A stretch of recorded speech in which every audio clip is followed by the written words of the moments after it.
Welcome back. My name is Dr. David Amron. I am the host of Lippy Logic at the Lippy Lounge. Why did I create Lippy Logic?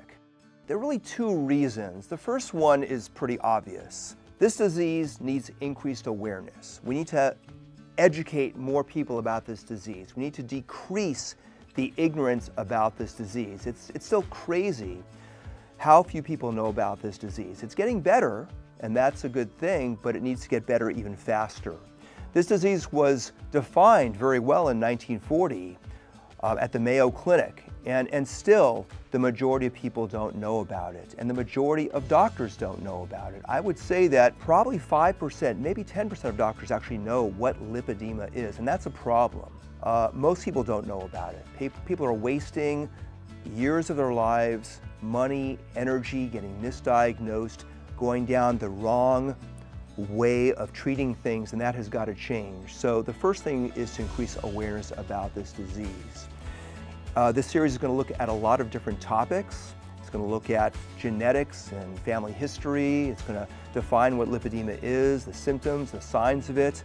It's going to look at a lot of the emotional aspects of lipedema. It's going to look at nutrition and diet. It's going to look at compression and compression therapy. It's going to look at other preventative measures. Of course, it's going to go into the surgical treatment of lipedema, because that is what I am very involved in. It's going to go into details about my unique approach to lipedema.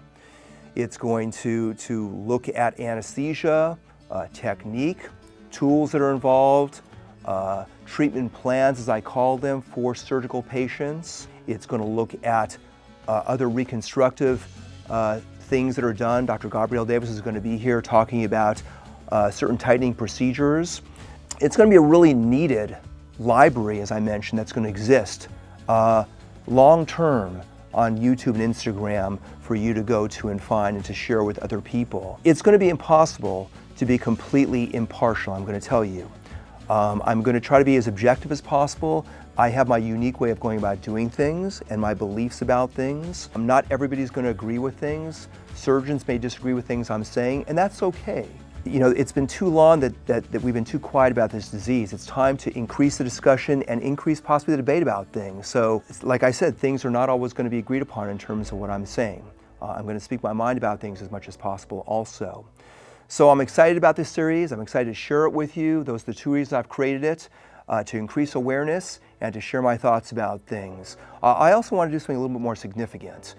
It's just not quite me just to always hold the camera up and do something brief on other things in social media.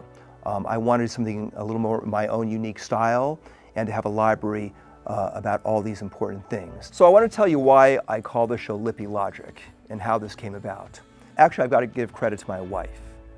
We were playing around with terms, and she came up with the term Lippy Logic for the show. And right away, I remember we were driving on a trip up to Northern California in the car, and she said, "How about Lippy Logic?" And right away, it sounded great. It had a good cadence and flow to it. But it also was exactly right, because logic you can't argue with. Logic is sound reasoning. And it makes complete sense. And it's important in terms of education and bringing accuracy to thoughts about what's going on with this disease. So I want to pull out the definition of logic. Times have changed, so years ago brought out an old-fashioned dictionary, but it's online these days, so let me just read it to you. Logic is a proper or reasonable way of thinking about something. It is sound reasoning, a science that deals with the rules and processes used in sound thinking and reasoning.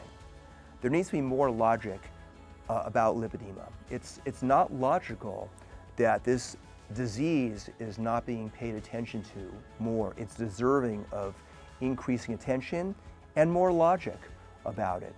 So as we look at things in this series called Lippy Logic, we're going to look at what is logical and what is not logical about lipedema. So thank you for joining in to Lippy Logic, the Lippy Lounge. Get involved in lipedema, and for more information on lipedema and my unique program, there's the advancedlipedematreatment.com website. So welcome to Lippy Logic.